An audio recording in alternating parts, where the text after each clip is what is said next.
to start recording. We're going to not be. Yeah, that's exactly what it is. The low vibration state being absorbed. And I noticed that because once you started speaking about it, my nose was running. And guess what? This started when someone else started talking about it, even while we were on mission.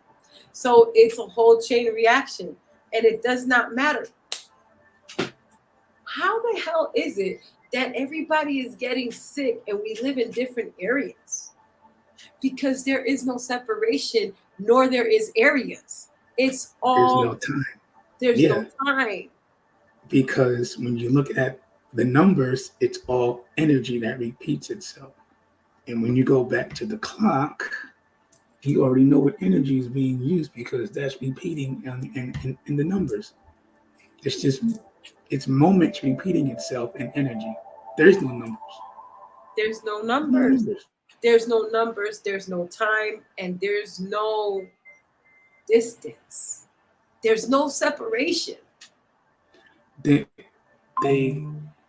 only, let me turn my volume off. The only separation, and I figured this out, the separation is not time zones.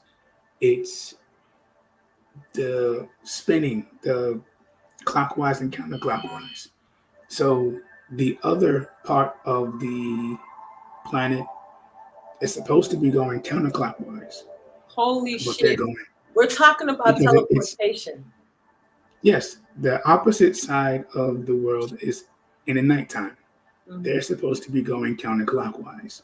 But because they're following the clock, they're going clockwise, which causes the separation.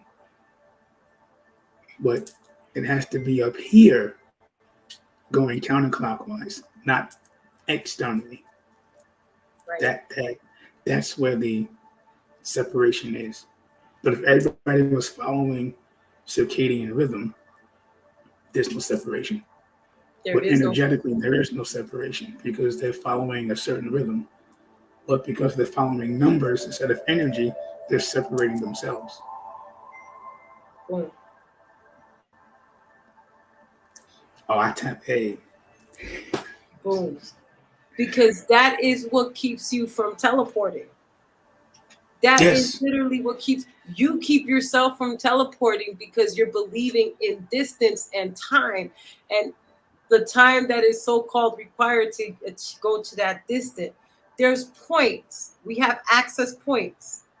We literally have access points. That's all we have.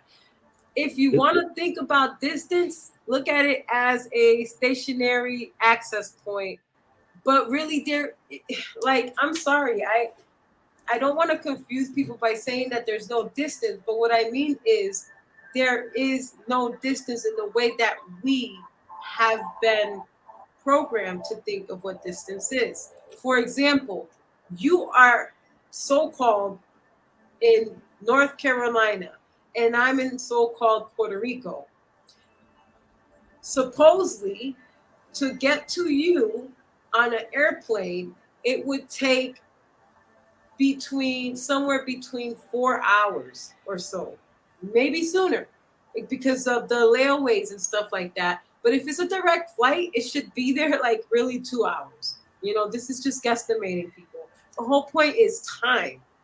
So-called this program and this matrix has programmed you to believe that in order for me to get to him, I would have to travel through time at a distance when there is no time nor distance. Therefore, there's no distance. There's just access point A to point B. The process to get to A and B is not linear. It's energetic. It's energetic. You got to know yourself internally in order to use that energy within that moment. Teleportation. Literally. Going from one point to the other can be achieved in many ways. Really, the whole point is that there's just many ways to get from A to B. Yes. It doesn't mean that from A to B is going to take forever. That concept can be applied with everything. For example, I've heard people say, I've been in this journey. I just started this journey 2 years ago. Let's just say this is an example. I started my spiritual journey 2 years ago. So I have a long ways to go. You are choosing that to be your reality. You are creating your reality, and that is exactly what you are creating because you believe it. You believe it so strongly that is second nature to you. And so, of course, it's going to show up that way. The good thing is that once you come to that understanding and acceptance, it shifts everything.